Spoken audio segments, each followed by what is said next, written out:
When I called to ask what time my grandson Oliver's 5th birthday party was, my daughter-in-law Jessica answered with a voice so sweet it should have warned me something was wrong. "Oh, didn't we tell you?" she said with that practiced innocence I'd come to recognize too late. "We celebrated yesterday with our family." The words hit me like a bucket of ice water thrown in my face. Family. I, who for 5 years had been Oliver's primary babysitter, watching him 3 days a week so Jessica could work. I, who had paid for his daycare when they couldn't afford it. $800 a month for 18 months. That's $14,400 if anyone's counting. I, who had bought every major piece of furniture in their house when they moved in with nothing. I, who had driven 30 miles each way twice a week to help with bedtime routines, bath time, and those endless sleepless nights when Oliver had colic. I was not family. I stood in my kitchen, holding the phone as if it weighed 1,000 pounds, staring at the carefully wrapped present on my counter. A red bicycle with training wheels and a bell that rang when you squeezed the handle. $200. Oliver had pointed at it in the store 3 weeks ago, his eyes wide with wonder. "Gamma, look, a big boy bike." I had bought it the next day. Now it sat there wrapped in bright paper covered with cartoon dinosaurs, a bow on top, a card signed with love from Grandma. A gift for a party that had already happened, a party where I was deliberately not invited. Before I continue, if you're enjoying this story and you've ever felt excluded by family you sacrificed everything for, please hit that subscribe button and give this video a like. Share it with someone who needs to hear they're not alone. Trust me, this story gets even more unbelievable. Let me tell you exactly what not family looks like in dollars and cents, because I went home that day and calculated every single expense. For 5 years, I had been my son, Derek, and his wife, Jessica's personal ATM, childcare service, and emotional support system, all rolled into one convenient package called Mom. The daycare I paid for when Oliver was 18 months old, $14,400. The down payment I gave them for their first house, $15,000 of my late husband's life insurance money. The car repair when Jessica's transmission died, $3,200. The emergency room visit when Derek broke his wrist and they had no insurance, waiting $100. Furniture, the living room set, $2,400. The dining table, $800. Oliver's bedroom furniture, $200. Groceries. Every Sunday for 5 years, I went to their house with $150 worth of food. That's $39,000. Birthday gifts, Christmas gifts, Easter baskets, Halloween costumes, back-to-school supplies, winter coats, summer camps, approximately $8,000. The babysitting. 3 days a week, 8 hours a day for 5 years. If I'd charged the going rate of $15 an hour, that would be $93,600. The total? $179,400.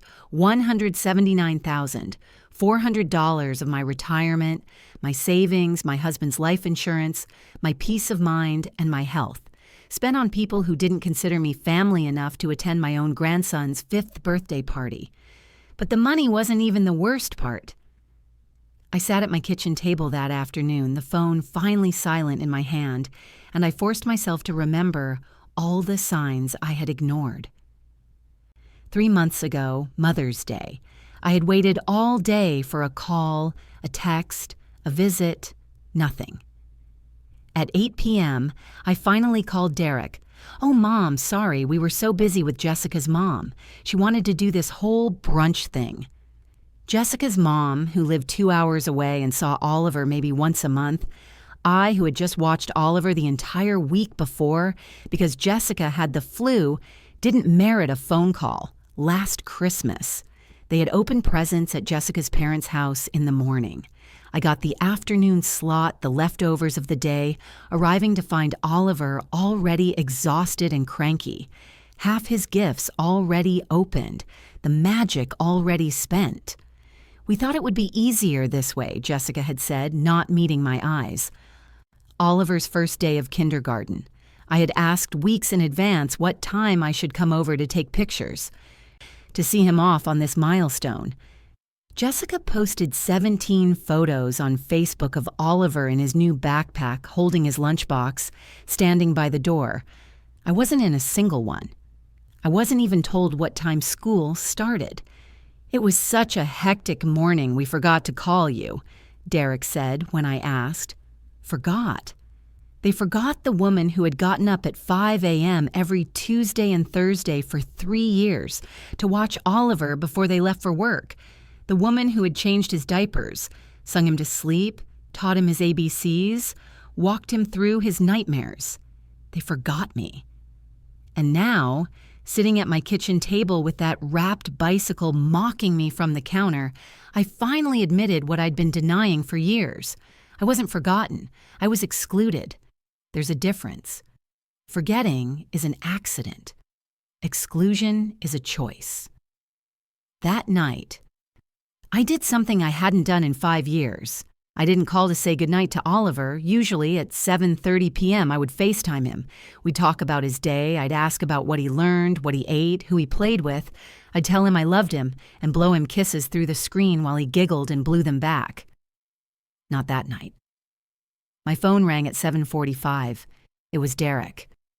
"Mom, Oliver is asking for you. He wants to say goodnight." Something cold and hard formed in my chest. I'm busy tonight. Silence. Derek wasn't used to hearing me say no. Busy with what? With my own life, Derek. With being not family. I hung up. For the first time in 5 years, I had put myself first, and it felt terrifying and liberating all at once. The phone rang 6 more times that evening. Derek, Jessica, Derek again. I turned it off completely and sat in my living room, in the silence, with just my thoughts and my grief. I cried that night. Deep, wrenching sobs that came from a place so deep inside me, I didn't know it existed. I cried for the grandmother I thought I was. I cried for the relationship I thought I had with my son. I cried for Oliver, who would grow up thinking this treatment was normal. But mostly, I cried for myself, for the woman who had given everything and accepted nothing in return, for the woman who had been so desperate for love that she'd confused it with utility. When I woke up the next morning, my eyes were swollen and my head ached. But something else had changed. Something fundamental had shifted in my chest where my heart used to bend and accommodate and forgive. I was angry. Not the hot, explosive anger that burns out quickly. This was cold, calculated fury, the kind that thinks clearly and plans carefully. I made coffee, sat at my kitchen table, and opened my laptop. If they wanted to treat me like a business transaction, then I would handle this like business. I opened a spreadsheet and started documenting everything. Daycare payments from January 2020 to June 2021, 18 months at $800 each. Total, $14,400. House down payment, June 2019. Total, $15,000. Vehicle repairs.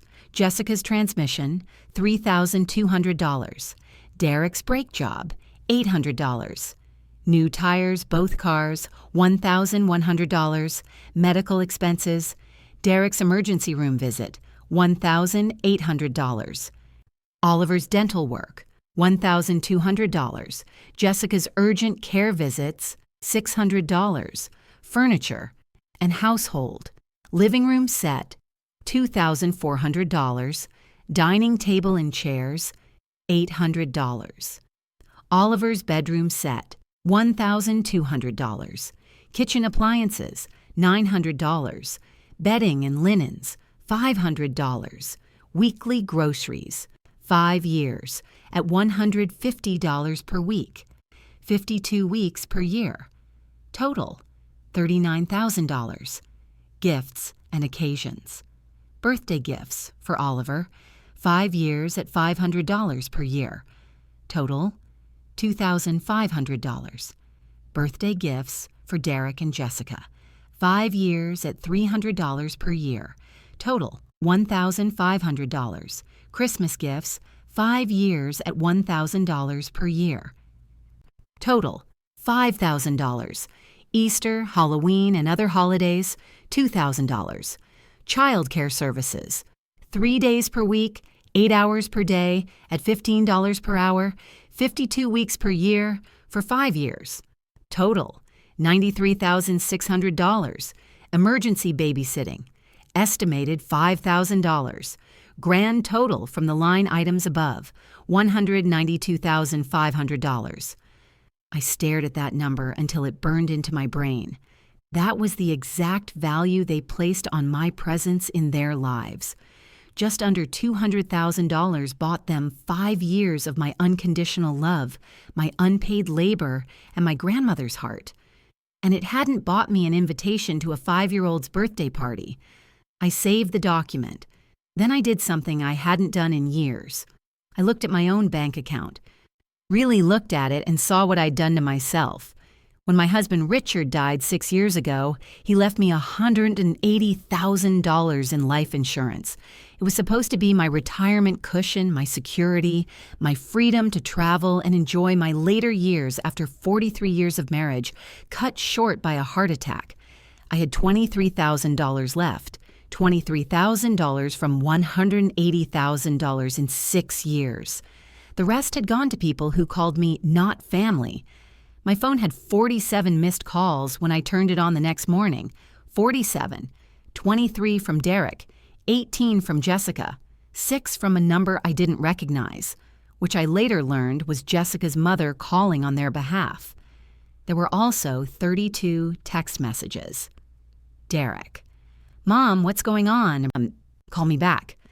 Derek: "Oliver is upset you didn't call last night." Derek: "This isn't like you." Jessica: "We need to talk about your behavior." Derek: "Mom, seriously, you're worrying us." Jessica: "If you're upset about the party, you should have said something." That one made me laugh, a bitter, hollow sound that echoed in my empty kitchen. I should have said something, as if the burden was on me to demand an invitation to my own grandson's birthday, as if I was supposed to beg to be included in my own family. I didn't respond to any of them. Instead, I got dressed, did my hair, put on lipstick for the first time in weeks, and drove to the bank where I'd had an account for 37 years. "Mrs. Patterson," the branch manager, Mr. Chen, greeted me warmly. "How nice to see you. How's that grandson of yours?" The question, innocent and kind, almost broke me, but I held firm. "Mr. Chen, I need to make some changes to my account. I need to cancel all automatic transfers, remove all authorized users, and I need to set up alerts for any attempts to access my account." His smile faded. "Mrs. Patterson, is everything all right?" "Everything is finally becoming clear, Mr. Chen. Can you pull up my account history for the past 5 years?" He did. We sat in his office, and he walked me through every transfer, every check, every withdrawal. When we finished, he looked at me with something like pity mixed with respect. "Mrs. Patterson, I hope you don't mind me saying this, but I've watched your account for years. You've been very generous with your family." "Too generous," I said, "and it's going to stop today." He processed all my requests without question. As I was leaving, he said something I'll never forget. "Mrs. Patterson, my mother went through something similar with my sister. She also thought she was buying love. She learned, like you're learning, that real love doesn't have a price tag. And anything with a price tag isn't love." By the time I got home, Derek's car was in my driveway. He was sitting on my porch steps, and the look on his face was one I'd seen before, when he was 6 and had broken my favorite vase, when he was 16 and had crashed the car, when he was 22 and had gotten fired from his first job. It was the look that said he knew he'd messed up and was here to do damage control. But I wasn't 6-year-old Derek's mom anymore. I was the mother of a 34-year-old man who had excluded me from my grandson's birthday party. "Mom," he stood up as I approached, "we need to talk." Then talk, I said, not slowing down as I walked to my door. Can I come in? No. He blinked, startled. I'd never said no to him entering my house. Never in 34 years. Mom, come on, don't be like this. Like what, Derek? Like someone who's tired of being treated like a bank instead of a mother? That's not fair. I turned to face him, key in hand, and I felt that cold anger rise up like a shield. What's not fair is spending 5 years and nearly $200,000 on your family and not being considered family enough for a birthday party. His face went pale. You've been counting? You've been keeping track of everything you've spent on us? No, Derek, I only started counting yesterday, when I realized I needed to see the exact cost of being used. We didn't use you, Mom. You offered to help. You wanted to help. I wanted to be a grandmother. I wanted to be part of your family. I thought giving and helping would make me indispensable. Instead, it made me dispensable. Because once you have someone's money and their time and their love, why would you respect them? Why would you include them? They'll just keep giving anyway. Mom, this is crazy. You're acting crazy. There it was. The word I'd been waiting for. Crazy. No, Derek, crazy was thinking that bleeding myself dry financially and emotionally would make you love me. Sane is realizing I deserve better. Jessica feels terrible about the party. He tried. It was a miscommunication. Really? Because her exact words were, we celebrated with our family. Not we forgot to call you, not we thought you knew. She said family, Derek. And I wasn't it. He ran his hand through his hair, a gesture so familiar from his childhood that my heart ached despite my anger. What do you want from us, Mom? Nothing, I said simply. I want absolutely nothing from you anymore. And that's the problem, isn't it? Because you want things from me. You need things from me. And now you're panicking because the well has run dry. That's not what this is about. Then what is it about, Derek? When's the last time you came to my house when you didn't need something? When's the last time you called just to talk? When's the last time you included me in your life because you wanted me there, not because you needed free babysitting or a loan? The silence was deafening. That's what I thought, I said, and I went inside and closed the door. Derek called 37 times that day. I didn't answer. Jessica called 19 times. I didn't answer. At 6 p.m., my doorbell camera showed me Jessica standing on my porch with Oliver. She knew exactly what she was doing, using my grandson as a leverage, as a weapon against my boundaries. I watched through the camera as she rang the bell. Once, twice, 5 times. Oliver's little voice came through the speaker. Gamma? Gamma, are you home? My heart shattered into 1,000 pieces. Jessica leaned down to Oliver, and I saw her mouth move. Even without hearing, I knew what she was saying. I guess Grandma doesn't want to see you, sweetie. Poison wrapped in concern. I stood in my living room, tears streaming down my face, watching my grandson look confused and sad on my doorstep, and I made a choice. I would not let them use Oliver to manipulate me. I would not let them teach him that love is conditional on money and convenience. I would not open that door. They left after 10 minutes. Oliver kept looking back at my house, and each glance was a knife in my heart. But I knew something they didn't. This short-term pain would save Oliver from a lifetime of learning their toxic patterns. If I gave in now, I would teach him that manipulation works, that using people is acceptable, that grandmothers are doormats. That night, Jessica posted on Facebook, "Some people only love their grandchildren when it's convenient for them, praying for families dealing with selfish elders." The post had 63 likes and 47 comments by the time I saw it, most from people who didn't know the whole story, offering sympathy to Jessica for dealing with such a difficult mother-in-law. But 3 comments stood out. Jessica's mother. You and Derek have been so patient with her. Some people just can't be helped. Derek's cousin, Michelle. Wait, isn't this the same grandmother who watches Oliver 3 days a week and bought them their house down payment? And then Jessica's response, that's exactly the problem. She thinks money means she can control our lives. I screenshot everything. Then I called Mr. Chen at the bank and asked about legal protection for elder financial abuse. Mrs. Patterson, he said carefully, I can't give legal advice, but I can tell you that documenting everything is smart, and I can refer you to an attorney who specializes in family financial matters. 3 days later, on a Tuesday morning at 10 a.m., there was a knock at my door. The camera showed Derek, Jessica, and 2 people I didn't recognize, a man in a suit and a woman with a clipboard. I didn't open the door.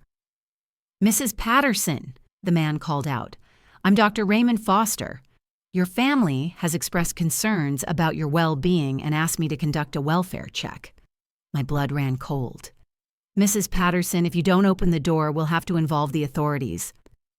I called Mr. Chen's attorney referral immediately. Her name was Sarah Morrison, and her voice was calm and firm. Don't open the door, she said. Ask to see credentials through the camera. Get names and documentation. Tell them all communication goes through your attorney. I'm leaving my office now. I followed her instructions exactly. I'm looking at your credentials through my camera, Dr. Foster. I don't consent to any evaluation. All communication must go through my attorney, Sarah Morrison. Her office number is... Mrs. Patterson, Jessica's voice cut through. We're just worried about you. You've been acting so strange, not answering calls, refusing to see Oliver, making wild accusations. Wild accusations? I said through the speaker. Like the fact that I wasn't invited to my grandson's 5th birthday party? That's not an accusation, Jessica. That's a fact. You told me yourself you celebrated with family. The woman with the clipboard wrote something down. Or how about the accusation that I've spent nearly $200,000 on your family in 5 years? I have bank statements to prove every dollar. Or the accusation that you're using my grandson to manipulate me. I have doorbell footage from 3 days ago showing you coaching Oliver to feel rejected. Derek stepped forward. Mom, we can talk about all of this, but you have to let us in. No, Derek, I don't. This is my house. You don't have permission to be on my property, and unless Dr. Foster has a court order, I don't have to speak to him either. Sarah Morrison's car pulled into my driveway at that moment, a silver sedan that might as well have been a cavalry charge. She got out, professional and imposing in a gray suit, carrying a briefcase. I'm Sarah Morrison, Mrs. Patterson's attorney. Who authorized this visit? Dr. Foster looked uncomfortable. The family requested a wellness evaluation due to concerning behavioral changes. Do you have a court order? No, but... Then this visit is over. Mrs. Patterson is under no obligation to submit to evaluation, and your presence on her property without her consent constitutes harassment. The woman with the clipboard spoke up. I'm Ellen Price from Adult Protective Services. We received a report of possible financial exploitation and self-neglect. Sarah didn't miss a beat. A report from whom? Ellen checked her notes. Anonymous. How convenient, Sarah said dryly. Ms. Price, I can provide you with complete documentation of Mrs. Patterson's financial records, medical records, and cognitive assessments. She is a 73-year-old woman in excellent health who has made the independent decision to set financial boundaries with family members who have been exploiting her for years. That's not self-neglect. That's self-preservation. We still need to verify, Ellen began. Then make an appointment through my office, with proper notice and Mrs. Patterson's consent. This ambush ends now. Sarah came inside after they left, and we sat at my kitchen table for 3 hours. Tell me everything, she said. So I did. I told her about Richard's death 6 years ago, about the life insurance money that was supposed to be my security, about Derek and Jessica's struggling finances when Oliver was born, about my desire to help, to be needed, to be the perfect mother, and grandmother. I told her about the daycare payments, the down payment, the groceries, the babysitting, the endless requests that I never refused.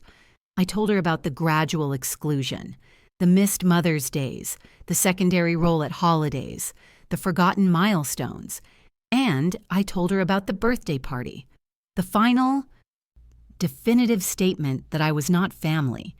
Sarah took notes the entire time, her expression growing harder with each story. "Margaret," she said when I finished. She'd insisted I call her Sarah, and she'd call me Margaret. "What they're doing is called elder financial abuse. It's a federal crime. And the psychological manipulation excluding you while keeping you financially engaged is a recognized pattern."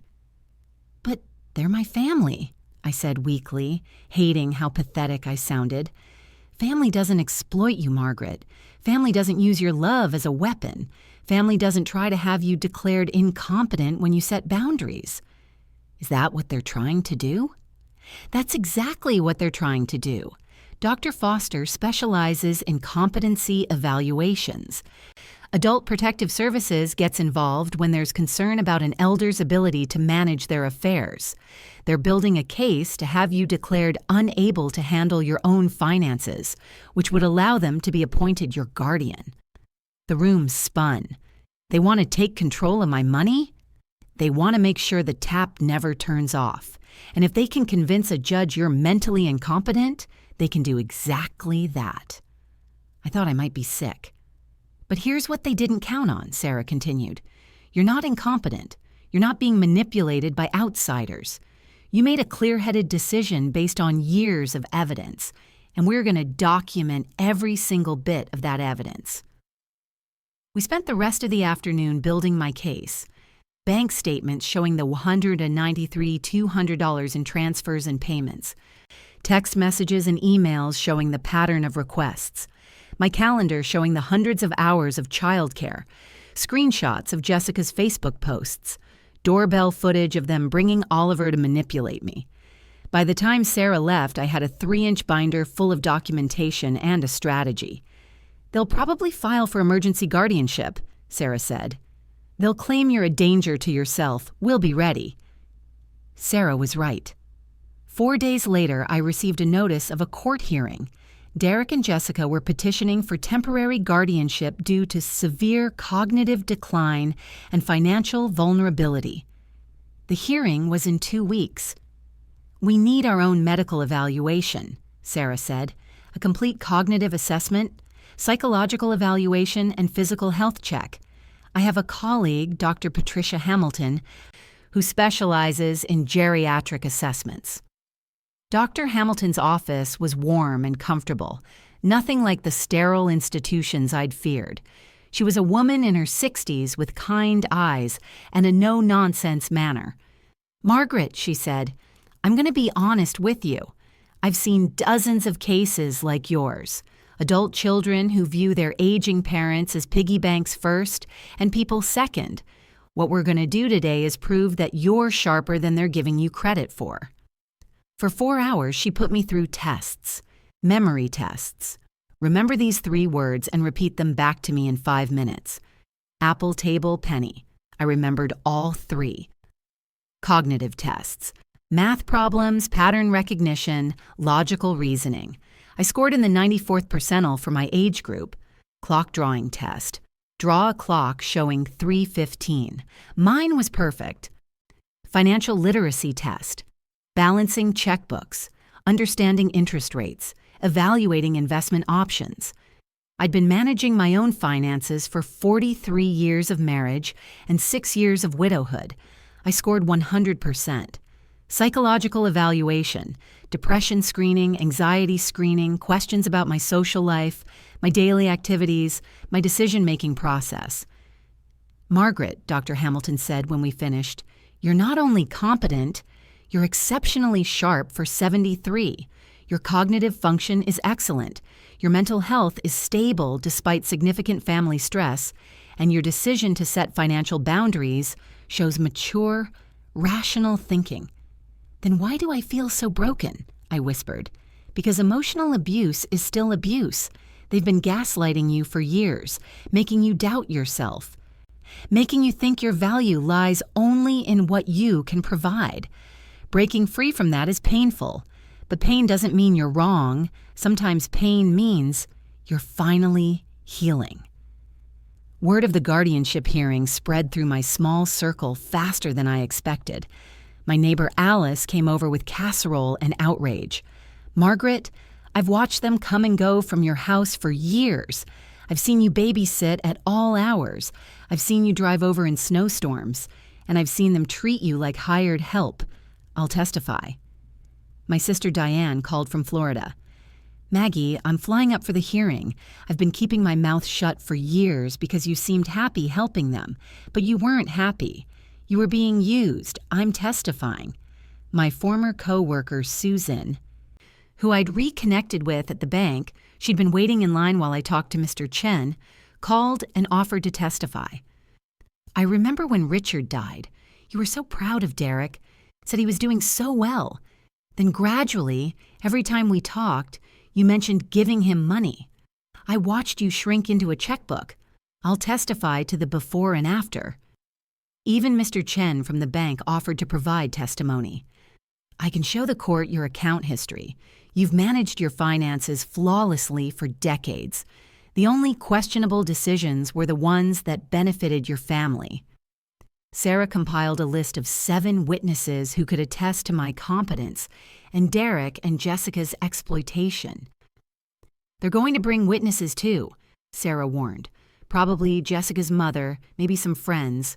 They'll paint you as confused, erratic, cruel to your grandson. Are you prepared for that?" I thought about Oliver, about his little face on my doorbell camera, about the birthday party I missed, about the kind of man he'd grow up to be if he learned these patterns from his parents. "I'm prepared to fight," I said. Jessica's Facebook posts became more frequent and more vicious. "When your children's grandmother chooses money over relationships, toxic family, protecting my baby." Teaching Oliver that real love isn't conditional. Some people are in your life for what you can give them, even grandmothers. Sad truth. Cutting toxic people out of your life, even family, is self-care. Boundaries are healthy. The irony was so thick I could choke on it. She was posting about cutting toxic people out while simultaneously trying to legally control my finances.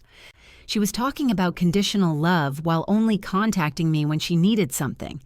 She was teaching Oliver about healthy relationships while using him as a manipulation tool. But her followers didn't know any of this. They just saw a young mother bravely dealing with a difficult elder. The comments were brutal. "You're so strong. My Emiel is the same way. Money can't buy love, but some people never learn that. Oliver is blessed to have parents who protect him from toxic people." Derek's posts were more subtle but equally damaging. "Difficult day. Dealing with family issues that require legal intervention. Pray for wisdom." Sometimes the people who are supposed to love you unconditionally are the ones who hurt you most. Sarah screenshot everything. "This is actually helping us," she said. They're documenting their own narrative. And when we present the evidence of what really happened, the financial records, the timeline, the pattern of exclusion, their story falls apart. But it still hurt. It hurt to see my son participating in this public character assassination. It hurt to know that people I'd never met were judging me based on lies. It hurt to be painted as the villain in a story where I'd been the victim. Alice found me crying over my laptop one afternoon. "Stop reading it," she said firmly, closing my computer. "Stop torturing yourself with their fiction. You know the truth. Soon the court will, too." The courtroom was smaller than I expected, less dramatic than TV had prepared me for. Judge Marianne Walsh presided, a woman in her late 50s with steel gray hair and reading glasses on a chain. Derek and Jessica sat at the plaintiff's table with their attorney, a young man named Bradley Cooper, no relation to the actor, though he clearly wished there was. He wore an expensive suit and had the kind of confidence that comes from winning cases against confused elders with poor representation. He didn't know Sarah Morrison.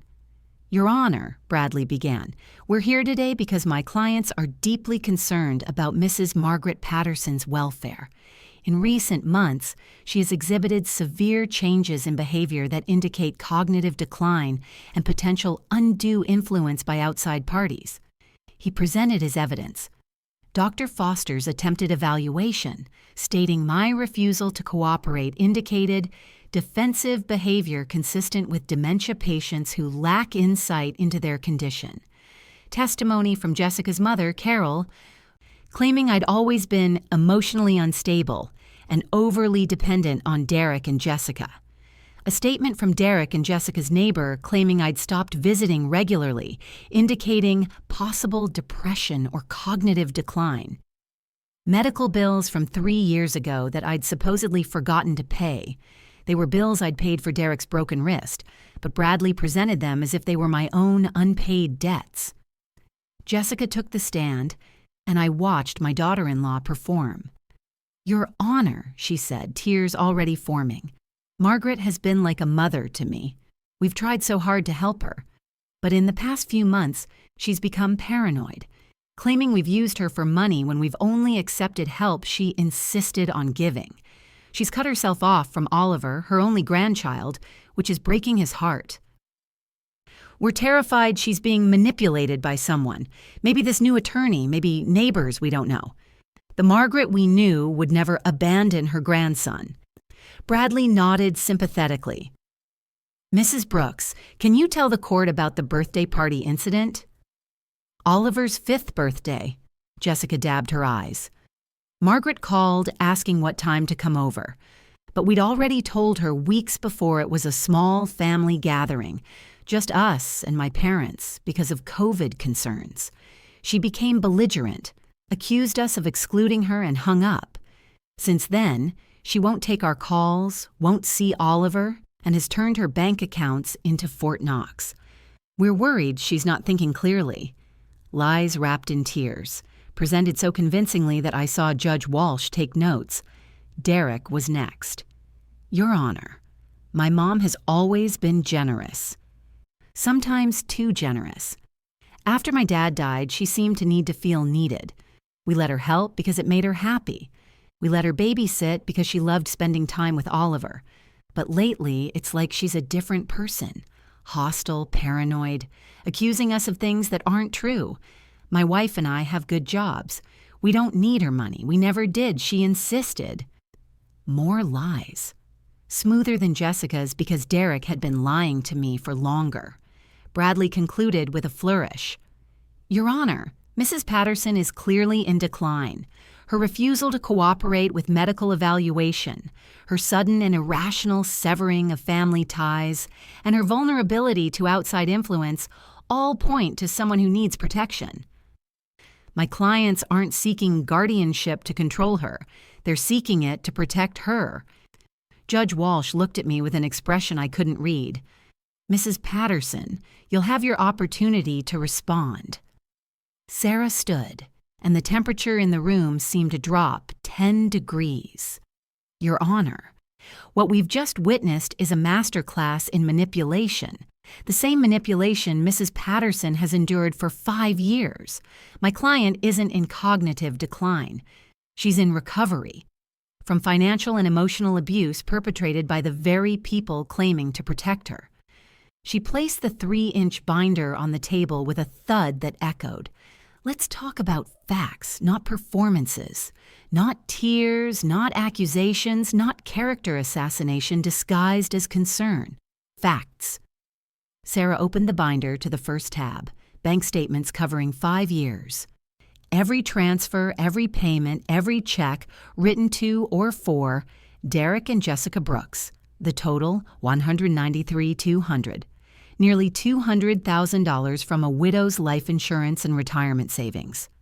She handed copies to the judge and to Bradley, whose confident expression began to crack. Tab 2, a detailed breakdown.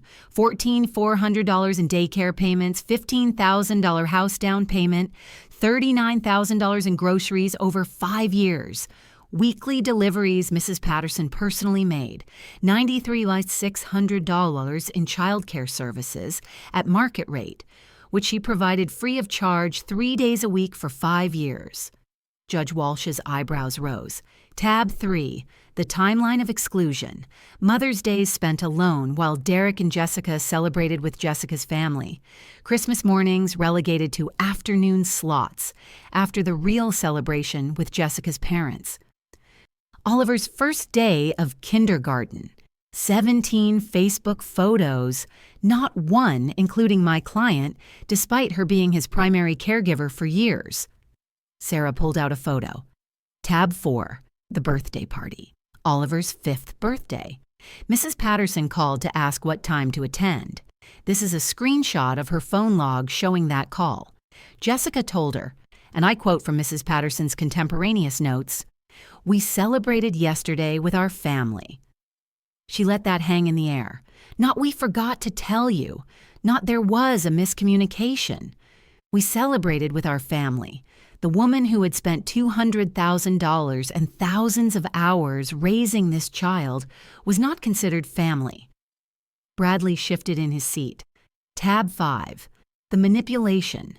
Doorbell camera footage from 3 days after the birthday incident showing Jessica bringing Oliver to Mrs. Patterson's door, coaching him, we have audio, to feel rejected when Mrs. Patterson didn't answer, using a 5-year-old child as emotional blackmail. Sarah turned to Bradley. You mentioned COVID concerns for the small party? This was 2024. COVID restrictions had been lifted for 2 years. And Jessica's Facebook, which we've also documented, shows photos from that party with 23 people in attendance. 23 people were family enough to attend. Mrs. Patterson was not. Judge Walsh frowned, looking at Jessica. Tab 6, the smear campaign. After Mrs. Patterson set financial boundaries, a rational decision by a competent adult, Jessica began posting on social media. Toxic grandmother. Choosing money over relationships. Meanwhile, she and Derek were simultaneously trying to access Mrs. Patterson's accounts and, when that failed, filing this guardianship petition. Sarah paused, letting it sink in. Your Honor, let's be absolutely clear about what's happening here. For 5 years, Mrs. Patterson was a very useful resource. Free childcare, endless money, constant availability. But the moment she became a person with boundaries instead of a bank account with feelings, she became mentally incompetent. Bradley stood. Your Honor, this is character assassination of my clients. No, Mr. Cooper, Sarah interrupted. Character assassination is what your clients have been doing to my client on Facebook, in their statements, and in this courtroom. I'm simply presenting documented evidence. Judge Walsh gestured for Sarah to continue. We have our own evidence of Mrs. Patterson's mental capacity. Tab 7, complete cognitive evaluation by Dr. Patricia Hamilton, a board-certified geriatric psychiatrist. Mrs. Patterson scored in the 94th percentile for cognitive function in her age group. Her memory is excellent. Her financial literacy is perfect. Her decision-making capability is sound. Dr. Hamilton is here to testify if needed. Dr. Hamilton raised her hand from the gallery. Tab 8, statements from 7 witnesses who can attest to Mrs. Patterson's competence, her rational decision-making, and the pattern of exploitation she endured. Her sister, her neighbors, her former co-workers, her bank manager, all prepared to testify that the only questionable financial decisions Mrs. Patterson ever made were the ones benefiting Derek and Jessica Brooks. Sarah closed the binder. Your Honor, this isn't a case of an elder in need of protection. This is a case of an elder who finally protected herself, and her family, realizing their income stream was ending, decided to use the legal system to reopen it. That's not guardianship. That's financial abuse with a gavel. Judge Walsh looked at me. Mrs. Patterson, I'd like to hear from you directly. My legs shook as I walked to the witness stand. Sarah had prepared me for this, but nothing truly prepares you for the moment you have to defend your sanity to a judge while your son watches. I placed my hand on the Bible and swore to tell the truth, the whole truth, nothing but the truth. So help me God. Mrs. Patterson, Sarah began gently, can you tell the court why you set financial boundaries with your son and daughter-in-law? I took a breath, because I finally realized they didn't love me. They loved what I could provide. Can you elaborate? For 5 years, I thought I was building a relationship. I thought if I was helpful enough, generous enough, available enough, I would be indispensable to them, to my son, to my grandson. But what I actually did was teach them that I had no value beyond my usefulness. My voice cracked, but held. The birthday party was my wake-up call. I had spent $200 on a bicycle for Oliver. I had spent 5 years caring for him more than his own parents did. And when I called to ask what time to arrive at his party, I was told it had already happened. With family, I wasn't family. What did you do after that phone call? I sat at my kitchen table and I calculated for the first time what I had actually spent. Not just money, but time, energy, love. And I looked at what I had left in my bank account, $23,000 from the $180,000 my husband left me, and I realized I had given nearly everything I had to people who gave me nothing in return except requests for more. Did you refuse to see your grandson to punish your son? No. This was important. I refused to be manipulated through my grandson. 3 days after the birthday incident, Jessica brought Oliver to my door specifically to make me feel guilty. I watched on my doorbell camera as she coached him. That's not love. That's emotional blackmail. And if I had given in, I would have taught Oliver that manipulation works, that using people's love against them is acceptable. I love my grandson too much to teach him that. Judge Walsh leaned forward. Mrs. Patterson, your son testified that you became hostile and paranoid. How would you characterize your behavior? I became boundaried, Your Honor. For the first time in 5 years, I said no. I said I deserved better than being treated as an ATM. And the moment I did that, I was labeled hostile and paranoid and mentally incompetent, which proves exactly what I suspected. My value to them was never about being a mother or grandmother. It was about being a resource. Do you love your son?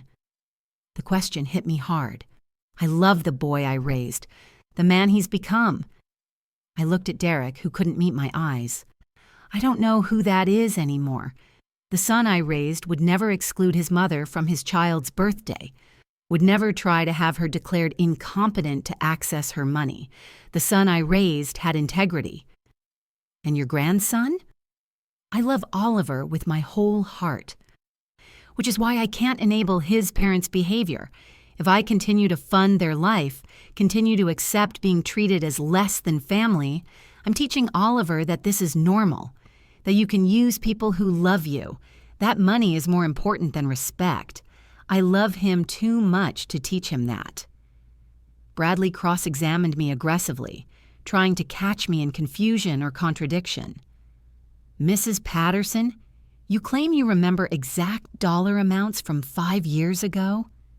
I don't remember them. I documented them. Every transfer, every check. I have bank statements. Isn't it true you've isolated yourself from your family? I've set boundaries with people who were exploiting me. I've actually increased my social connections. I've reconnected with friends, made new ones. Isolation would be sitting alone hoping for crumbs of affection from people who only call when they want money. You refused a medical evaluation with Dr. Foster. I refused an ambush evaluation organized without my knowledge or consent by people trying to declare me incompetent. I then voluntarily underwent a comprehensive evaluation with Dr. Hamilton. That's not refusal of medical care. That's refusal of manipulation. I watched Bradley realize he was making my case stronger with every question. Sarah called our witnesses one by one, and each testimony built an unshakable picture. Dr. Hamilton, Mrs. Patterson's cognitive function is excellent. Her decision to set boundaries shows mature psychological health, not decline. In fact, abuse victims often seem changed when they leave their abusers because they're finally acting in their own interest instead of appeasing someone else. Alice, my neighbor.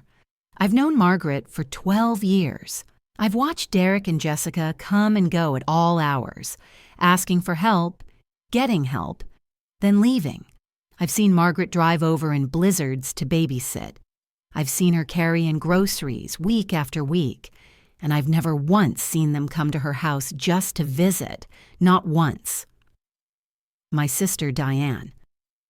After our brother-in-law Richard died, Maggie threw herself into helping Derek. I understood. She needed to feel needed.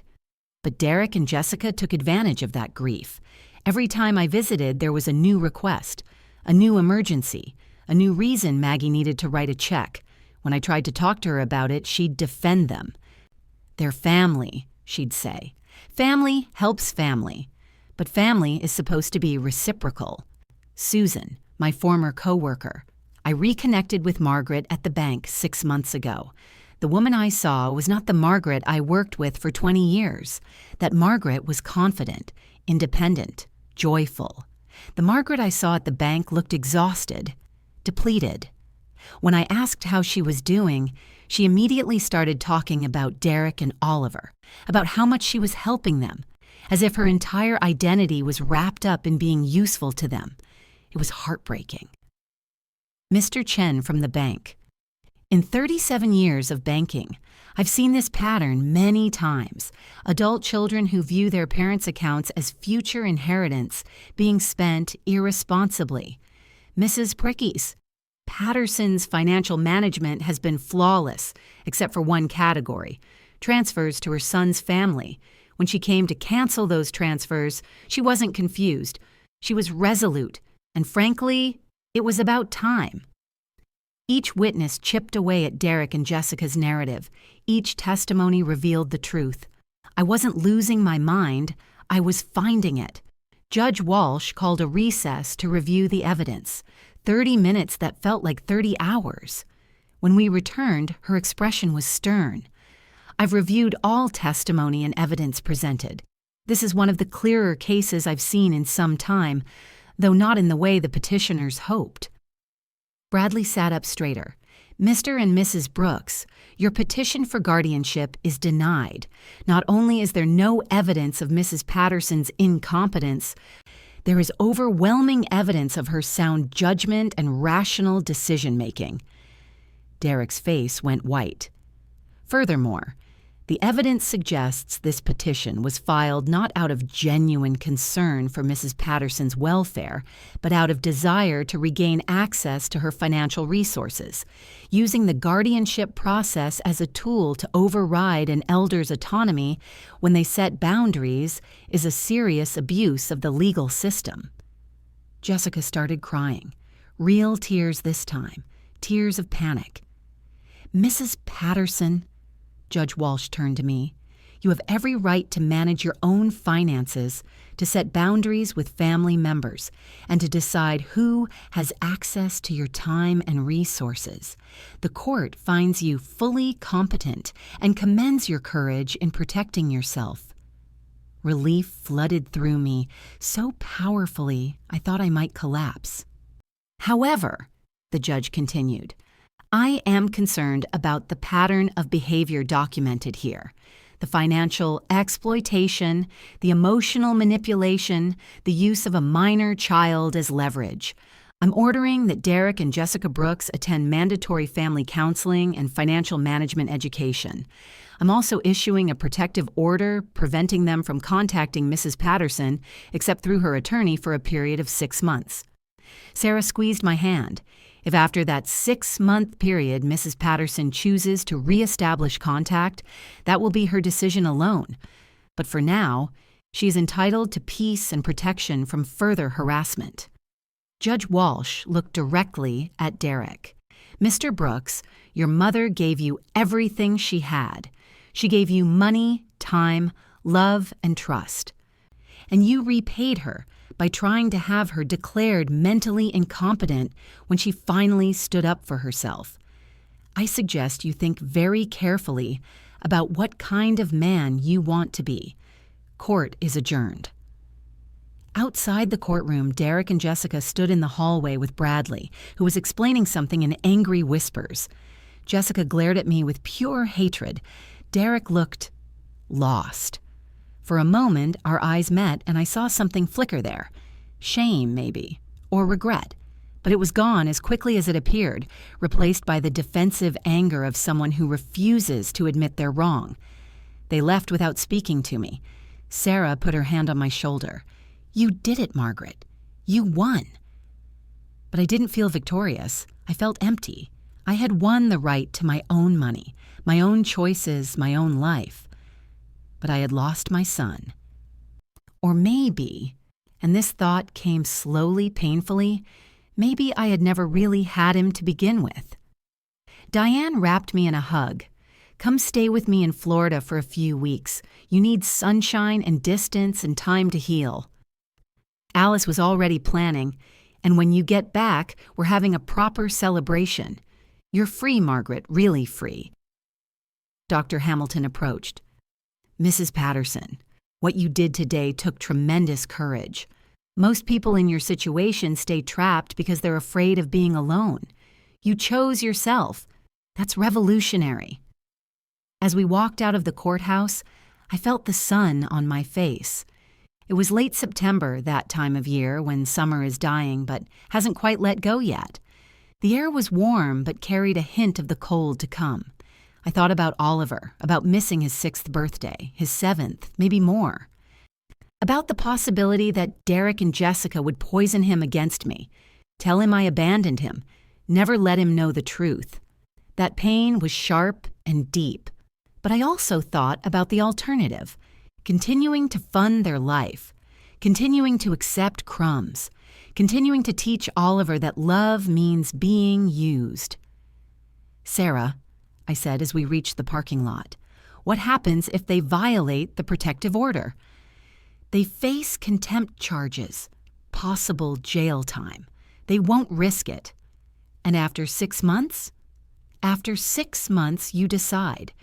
You can maintain the boundary or you can choose to reconnect on your terms, healthy terms, with respect and reciprocity, or you can choose to move forward without them. Move forward without them, without my son, without my grandson, but with myself intact."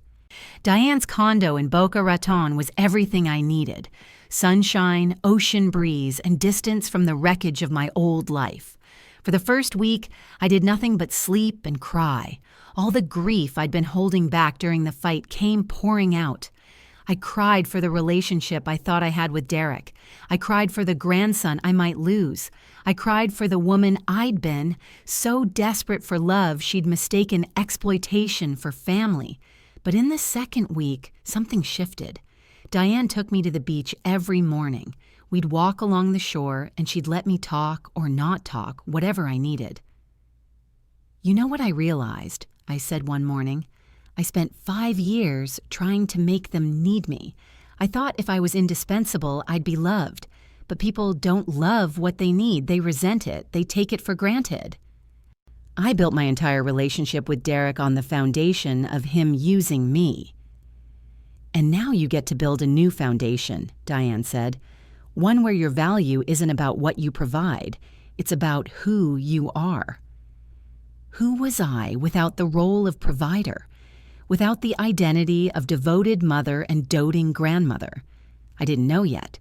But I was starting to find out. I started painting again. Something I'd loved before Richard died, but had abandoned because there wasn't time between babysitting and emergencies and constantly being available. I painted the ocean, the sunrise, the pelicans, abstract swirls of color that represented nothing but feeling. I was terrible at it. Gloriously, wonderfully terrible. and it didn't matter because I was doing it for me.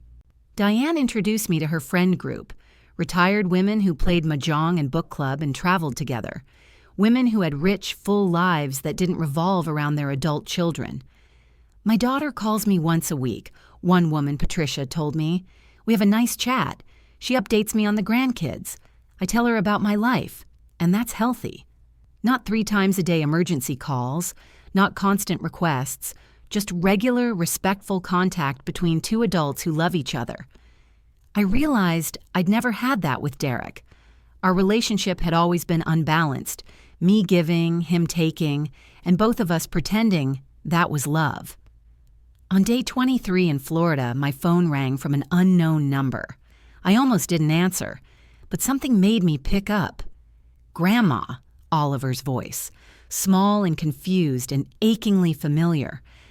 My heart stopped. Oliver, sweetheart. Daddy said I could call you from his friend's phone. He said to tell you we miss you and we're sorry, and can you please come home? Manipulation. Using Oliver again. But his voice was real. His need was real. Oliver, honey, I miss you too. So much. Then why won't you come see me? Mommy says you don't want to be my grandma anymore. The knife twisted. That's not true, Oliver. I love being your grandma. But sometimes grown-ups need time apart to figure things out. Did I do something wrong? No, baby. You didn't do anything wrong. This isn't about you. Then come back. Please come back. I'll be really good. I was crying now, silently, while Diane held my hand. Oliver, I love you. I need you to know that. No matter what happens, no matter what anyone tells you, I love you. Then come back. I can't right now, sweetheart. You don't love me. His voice broke. Mommy was right. The line went dead. I sat there holding the phone, sobbing, while Diane wrapped her arms around me. They violated the protective order, she said. Call Sarah. But I couldn't move. All I could think about was Oliver's voice. You don't love me. That night was the darkest. I questioned everything. Maybe I was wrong. Maybe I should have just accepted the crumbs. Maybe being in Oliver's life in any capacity was better than not being in it at all. But then I remembered something Dr. Hamilton had said. Sometimes the most loving thing you can do is refuse to participate in a toxic system, even if it means temporary pain.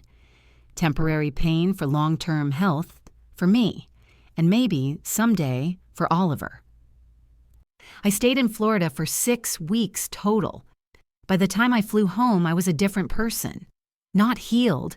Healing isn't linear and isn't fast, but stronger, clearer, more rooted in my own worth. I had made a decision during those weeks. The 6-month protective order would expire in 4 months. When it did, I would not be reaching out to Derek and Jessica. If they wanted a relationship with me, they would have to prove it. With actions, not words. With respect, not requests. And if they didn't, then I would move forward anyway. I bought a small condo near Diane's in Florida, a winter home where I could escape the cold and be near family who actually loved me, my sister. I started volunteering at a literacy center, teaching adults to read, giving my time to people who appreciated it, who said thank you, who saw me as a person. I joined a grief support group for widows, surrounded by women who understood loss and resilience. And slowly, month by month, I rebuilt my life, not around being needed, around being myself. The protective order expired on a Tuesday in March. I waited by my phone all day, wondering if Derek would call. He didn't. At 7:30 p.m., Oliver's bedtime, the time I used to FaceTime him, my phone rang. Derek's number. I stared at it for 4 rings before answering. Mom. Derek. Silence. The protective order expired today. I know. More silence. Jessica and I have been in counseling like the judge ordered. And we've been talking about a lot of things. About how we treated you, about the money, about... He paused. About how we made you feel. I waited. I'd learned in 6 months the power of silence. Mom, I'm calling to... I want to apologize, really apologize. Not because I want anything, not because Jessica told me to, but because I've been thinking about what the judge said, about what kind of man I want to be. What kind of man do you want to be, Derek? The kind who doesn't exploit his own mother, the kind who doesn't use his son to manipulate people, the kind who... His voice cracked, the kind my dad would have been proud of. I closed my eyes. Richard's name, invoked like a prayer. Your father loved you so much, Derek. He worked himself to death to provide for us, and when he died, I think I tried to be both parents. I tried to give you everything, and in doing that, I taught you to take without giving back. I know, and I'm sorry, really, truly sorry. I can't undo the past 5 years. I can't give back the money. We don't have it. I can't erase the hurt, but I want to try to build something different, if you're willing. What does Jessica say about this? A longer pause. Jessica and I are separated. I sat up straight. What? The counseling brought up a lot of issues, not just with you, with us, with how we handle money, how we treat people, how we parent. We're taking some time apart to figure out if we can be better. For ourselves and for Oliver. And Oliver asks about you every day. He made you a birthday card last month, even though your birthday isn't until May. He sleeps with the stuffed elephant you gave him when he was 2. Derek's voice broke completely. He misses his grandma. The tears came then for both of us.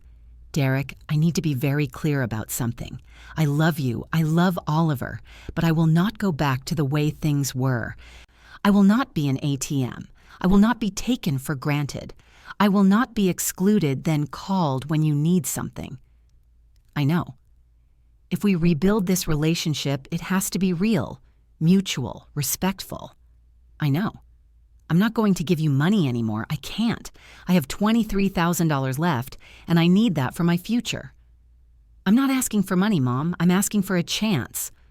I thought about it, about Oliver, about Derek, about the possibility of redemption. One dinner, I said finally. You, me, and Oliver at my house. You bring nothing but yourselves. We sit, we talk. We see if there's anything left to rebuild. When? Not yet. I need more time. I'll call you when I'm ready. Okay. Thank you, Mom. Thank you for not hanging up. After we disconnected, I sat in the silence of my condo and felt not happiness, not relief, but maybe possibility. 3 months later, Derek, Oliver, and I had that dinner. It was awkward and painful and necessary. Oliver clung to me like I might disappear. Derek was humble and careful with his words. We didn't fix everything that night. You can't fix 5 years of damage in 3 hours. But we started. Derek didn't ask for money. He did ask for advice. Oliver didn't perform for me, he just was himself. A sweet, confused 8-year-old trying to understand why the grown-ups in his life had been so complicated. And I didn't give anything I couldn't afford to give. Not money, not excessive time, not pieces of myself that I needed for my own healing. We agreed to weekly video calls, monthly in-person visits, slow, boundaried reconnection. Derek got a second job. Jessica moved in with her parents. They were trying, separately, to become people who could stand on their own, and I was continuing to build a life that didn't revolve around being needed. Here's what I learned. Love without boundaries isn't love. It's enabling. Generosity without respect isn't kindness. It's being used. Family isn't about blood. It's about behavior. And sometimes the most loving thing you can do is let someone experience the consequences of their actions. I spent 5 years and $193,200 trying to buy love. I spent 6 months learning that real love doesn't have a price tag. Derek and I are rebuilding, slowly, carefully, with new rules and real respect. Jessica and I may never have a relationship, and I've made peace with that. Oliver is learning what healthy relationships look like. Not perfect, but honest. And I'm learning who Margaret Patterson is when she's not defined by what she can give. I'm a painter, a volunteer, a sister, a friend, a grandmother, but on terms that honor both Oliver and myself. I'm not an ATM. I'm not a doormat. I'm not family. I'm a 73-year-old woman who finally learned that the most important person I need to love and protect is myself. If you're watching this and you see yourself in my story, if you're the one giving and getting nothing back, please hear me. You are not required to set yourself on fire to keep someone else warm. You are not obligated to fund someone else's life at the expense of your own. You are not wrong for setting boundaries. You are not selfish for protecting yourself. And you are not alone. There are thousands of us, parents, grandparents, siblings, friends who have learned this painful lesson, that sometimes love means saying no, that sometimes family means choosing yourself, that sometimes the bravest thing you can do is walk away. It will hurt. God, it will hurt. But staying will destroy you, and you deserve better. Your worth isn't measured in what you can provide. Your value isn't conditional on your usefulness.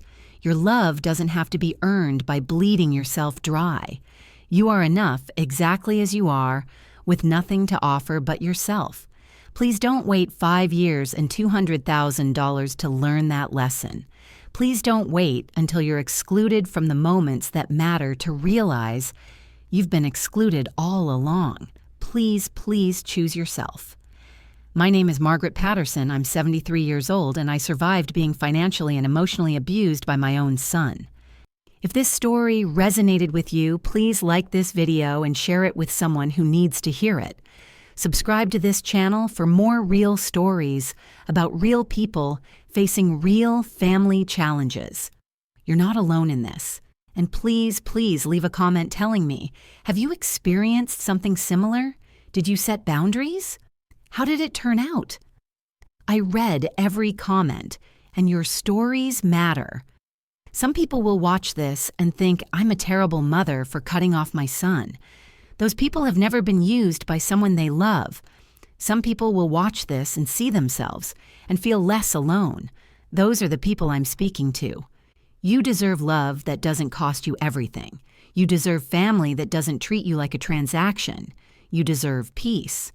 And if that means walking away from people who share your blood, then walk away. I did, and I'm still here, stronger, clearer, free. You can be too. Thank you for listening to my story.